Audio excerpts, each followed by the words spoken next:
spécifique. Merci. Vous avez complété votre temps. Avant de poursuivre, je comprends qu'il y a consentement pour que la députée de Terrebonne remplace le député des Îles-de-la-Madeleine pour ce bloc d'échange et que le député des Îles-de-la-Madeleine, excusez-moi, reprenne ses fonctions à titre de membre par la suite. Alors, consentement?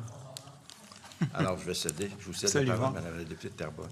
Merci, M. le Président. Merci, les collègues. J'apprécie vraiment d'être ici. Comme vous le savez peut-être, quand je suis arrivée en poste, on a décidé de prendre l'itinérance et de le sortir carrément de l'enveloppe globale des services sociaux parce que c'est un enjeu qui est très important pour nous. Donc, c'est pour ça que je suis ici aujourd'hui pour parler d'itinérance avec vous. Alors, merci pour ce consentement, chers collègues.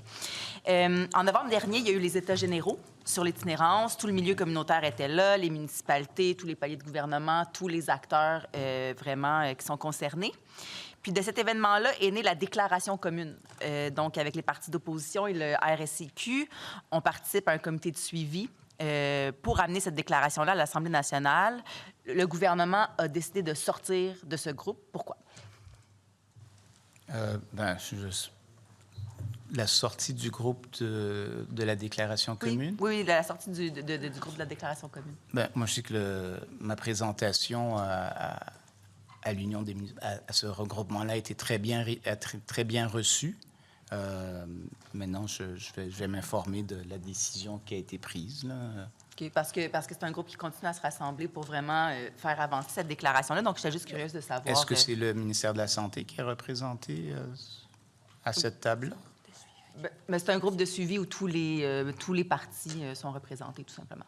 Donc, je veux juste savoir si je vais m'en informer. Donc, c'est pas volontaire de votre part d'avoir quitté ce groupe-là? C'est un groupe que vous trouvez important? Bien, absolument. Puis moi, en tout cas, avec le RC, qu'on s'entend très bien, la Boromir et son équipe, c'est des partenaires précieux, incluant M. Savoie, qui est la fameuse personne qui à lui seul a sorti 900 personnes d'itinérance dans la Naudière et les Laurentides, avec son équipe. Donc, oui, c'est des partenaires précieux qui ont la même vision que nous, là, du logement d'abord, puis avec accompagnement. Donc, vous faites le suivi là-dessus, puis vous avez l'intention d'agir sur cette déclaration-là? Bien, écoutez, il faut vraiment que je regarde la raison qui disent qu'on s'est retiré de ce regroupement-là.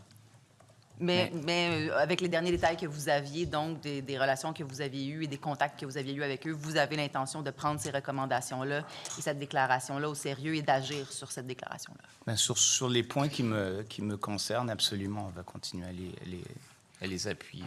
Très bien, mais on va suivre ça avec beaucoup d'intérêt. Le 15 avril dernier, on le sait, il y a eu un dénombrement des personnes en situation d'itinérance. Quand est-ce qu'on pense avoir les résultats? Puis désolé si quelqu'un d'autre a posé la question. Quand est-ce qu'on aura les résultats du dénombrement? Ah, ça, c'est prévu sortir dans un an. Dans un an. Donc, pour l'instant, on 12 à 18 mois même. Donc, la dernière fois, c'est sorti dans un an, puis on me dit que j'avais pressé le citron, là. Donc, c'est 12 à 18 mois. Pas de résultats préliminaires ou quoi que ce soit d'ici ce temps-là, c'est vraiment dans un an. Puis encore une fois, je tiens à mentionner à tout le monde ici là, qu'on est la seule province qui a publié les résultats du dénombrement 2022. Là. On est vraiment très transparent. En attendant, on le sait que les personnes tombent dans l'itinérance plus rapidement qu'on arrive à les en sortir. On en a parlé ensemble lors des crédits préliminaires, provisoires. Vous m'aviez d'ailleurs dit que on sait que les chiffres du dernier dénombrement vont augmenter, on s'y attend. Inévitablement, c'est ce qui va arriver. Vous aviez dit également que ça va prendre minimum 2 ans, selon vous, pour qu'on puisse aplanir la courbe puis commencer à penser à avoir vraiment une réduction de l'itinérance. Ça démontre inévitablement qu'on doit agir en prévention. Mes collègues en ont parlé un petit peu.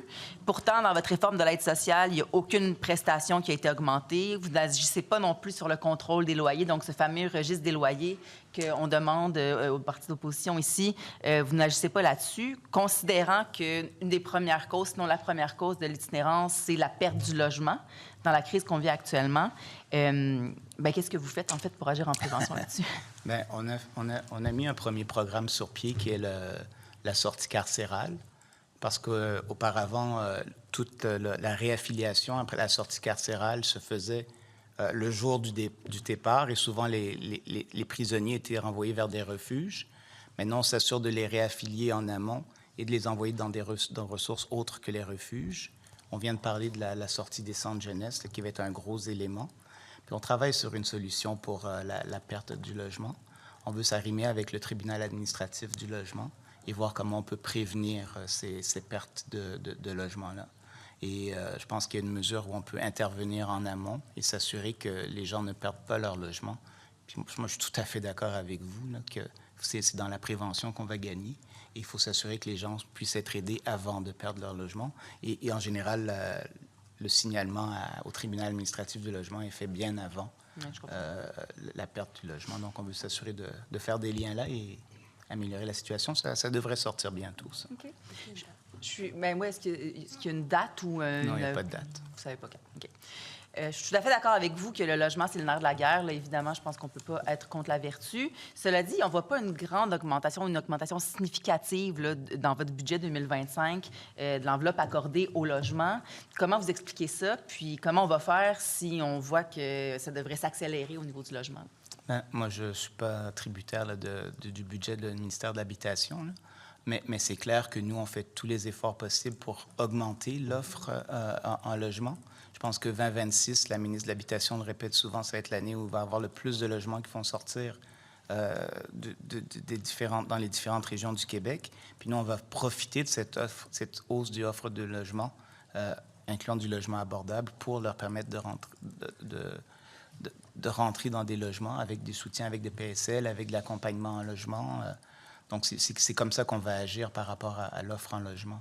Mais là, si l'enveloppe logement ne suit pas les besoins qu'on a pour loger ces personnes-là, qu'est-ce qu'on fait dans l'entremise? Parce qu'on le sait que c'est par le logement que ça passe, puis par l'accompagnement. Mais là, dans l'entremise, qu'est-ce qu'on fait? Mais il y a 28 000 logements qui ont été cédulés. L'année où il va y avoir le plus de logements, j'oublie le chiffre qu'elle dit, je pense que c'est 9 000, là, mais c'est l'an prochain. Et nous, on va profiter de cette hausse dans l'offre de logement pour s'assurer de rentrer le plus de personnes en situation d'itinérance en logement et de continuer à les accompagner. Est-ce que ce sont tous des logements? Est-ce que ce sont 9 000 logements abordables? Ah, ça, je ne suis pas au courant. Fait qu'on ne sait pas quelle proportion va vraiment aller. Mais avec un PSL, on rend le logement abordable. Avec le PSL, ils payent maximum 25 % de leur loyer. Évidemment, il y a des balises là, dans le coût de chaque du loyer, il y a des balises, mais la plupart de nos propriétaires travaillent avec ça. Et la bonne chose que la ministre de l'Habitation a faite, puis si on veut parler d'elle, là, c'est vraiment d'assouplir les règles des PSL quant au risque d'endommager les locaux, quant au risque de pouvoir signer un bail à court terme, etc., etc. Okay. Je vais vous parler d'un enjeu qui est vraiment important pour moi, l'itinérance au féminin. J'en fais mon cheval de bataille. Je trouve ça extrêmement préoccupant comme situation. On le sait, là, les femmes qui vivent en situation d'itinérance sont extrêmement vulnérables. 70 à 85 % d'entre elles vont vivre de la violence à un moment ou à un autre quand elles vont être en situation d'itinérance. Plusieurs organismes, évidemment, qui demandent plus de ressources, de financement pour cet enjeu spécifique-là. Est-ce que vous reconnaissez l'itinérance au féminin comme un enjeu qui est spécifique, qui nécessite des solutions sur mesure? Tout à fait. Puis d'ailleurs, dans le 7 millions qu'on a annoncé l'an dernier pour compléter la trajectoire, il y avait une somme qui était spécifiquement réservée pour les sites d'hébergement pour femmes spécifiquement. Okay. Il y en a 2 qui ont levé la main, Granby et Mirabel, qu'on est venu financer. Dans nos projets de logement supervisé, un de nos champions, c'est évidemment le Chaînon, à qui que c'est moi-même personnellement là, qui ai mis en contact Mme Côté avec la Ville de Montréal pour l'Église Sainte-Bibiane. Je travaille également avec le député de l'Acadie pour un site dans Huntsic qui avait été refusé comme refuge, mais qui, je pense, pourrait faire un beau site de logement de transition. Donc, moi, je suis 100 % avec vous là, pour venir en aide à la situation spécifique de l'itinérance au féminin avec laquelle l'approche est différente. Là. Exactement. Mais est-ce que vous avez des cibles, donc, déjà qui sont en place dans le nombre total de logements que vous allez mettre en place ou d'hébergements que vous allez mettre en place? Est-ce qu'il y a une cible spécifique, un pourcentage à atteindre pour les femmes spécifiquement? Non, on n'a pas de cible parce que je suis tributaire un peu de la capacité des organismes communautaires. Je pense qu'il y a ça. Il y a certaines régions où c'est plus difficile, justement, parce qu'il y a peu d'organismes communautaires.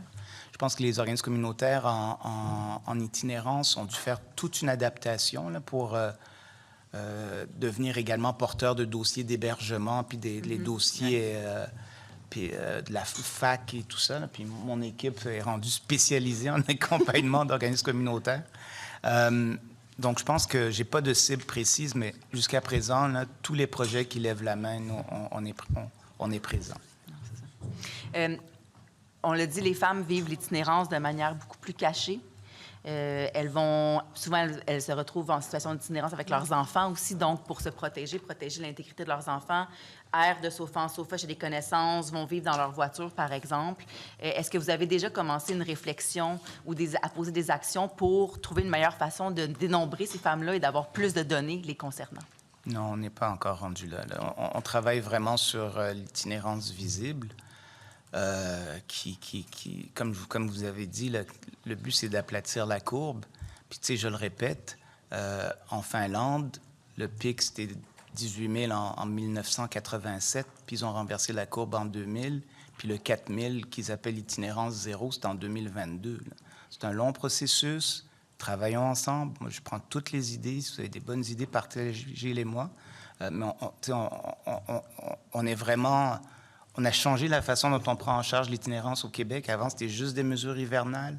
Maintenant, on fait du 24/7, on fait de l'accompagnement, on fait du logement supervisé, on fait de la santé mentale, on veut faire de la toxicomanie.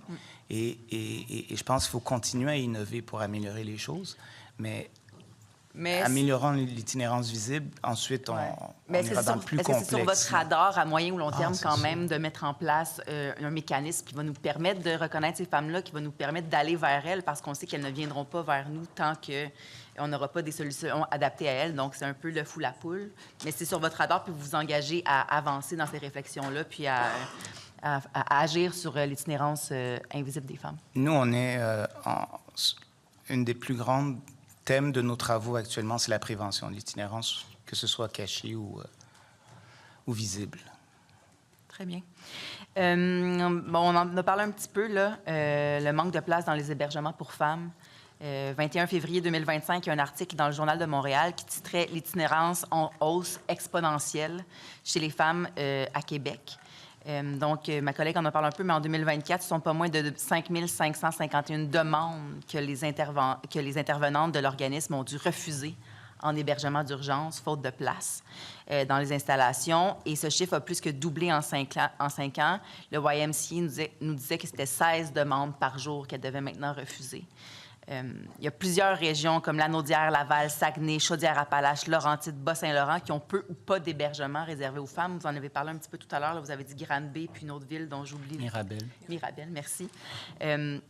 Donc, vous planifiez augmenter cet hébergement-là. Là, vous dites qu'ils ont levé la main, mais est-ce que ces régions-là dont je parle, qui clairement, nous, ont signifié qu'il manquait d'hébergement pour femmes, qu'est-ce qui sera fait dans ces régions-là également pour augmenter? Mais on a vraiment besoin de trois choses. Là. Nous, on donne le financement pour le soutien. On a besoin des municipalités qui nous identifient un lieu, puis on a besoin d'un organisme communautaire qui est prêt à prendre ça à leur charge. Puis dans toutes ces régions-là, souvent, c'est le premier refuge ou le premier logement de transition qui est mis sur pied. Donc, il n'y a pas... C'est un nouveau besoin. Exactement. Donc, on n'est pas encore rendu à des demandes spécifiques. J'en ai pas reçu de demandes spécifiques dans ces régions-là. Mais quand ça va venir, on va être prêt à travailler avec eux sur leurs projets et les aider parce qu'on sait que c'est un réel besoin. Très bien. Entre avril 2023 et mars 2024, SOS Violence conjugale a reçu 16 327 appels de victimes qui demandaient d'être dirigées vers une maison d'hébergement pour femmes victimes de violences conjugales. Dans 50 de ces cas-là, les intervenantes de l'organisme n'ont pas trouvé de place disponible dans les ressources. Donc, on chiffre ça à environ 8 000 femmes qui se sont retrouvées sans place dans des maisons d'hébergement. En janvier dernier, le regroupement des maisons pour femmes victimes de violences conjugales a décrié une augmentation des demandes de services, mais sans argent neuf depuis 2 ans. L'enveloppe octroyée aux maisons répond actuellement à seulement 75 des besoins des femmes et des enfants victimes de violences conjugales. Le regroupement a fait valoir que le taux d'occupation moyen en hébergement était de 98 en 2023-2024. Dans le cahier de crédit, on nous a dit référer au ministère, parce qu'on a fait la demande là, au ministère de la Condition féminine, secrétariat de la Condition féminine, on nous a dit de nous référer au ministère de la Santé et des Services sociaux. Quand on a regardé dans votre cahier, on a trouvé que les données n'étaient pas disponibles. Est-ce que ces données-là sont disponibles? Et si oui, quelles sont-elles?